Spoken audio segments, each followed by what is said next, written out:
Land Rover 其中安排一個活動就係、當然係越野啦，即係爬下石啊，行下泥路啊。咁而家我哋就出發。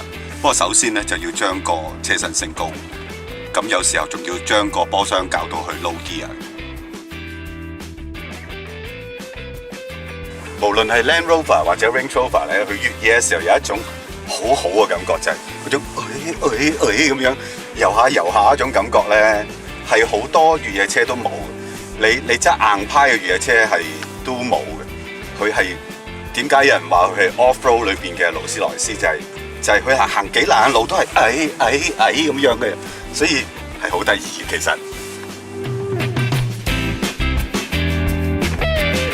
首先，大家睇下爬石先，睇下幾輕鬆，因為新嘅 Disco 一樣有 Terrain Response 嘅功能，應付唔同嘅越野情況。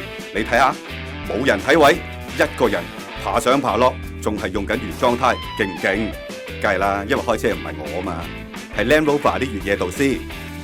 嗱，而家輪到記者親身去試下爬啦。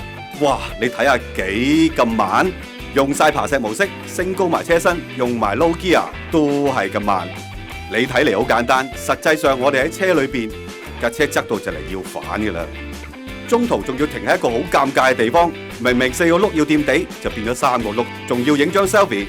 呢位仁兄仲好搞嘢，係都想推翻我哋架車，好停手啦！麻煩你停手啦。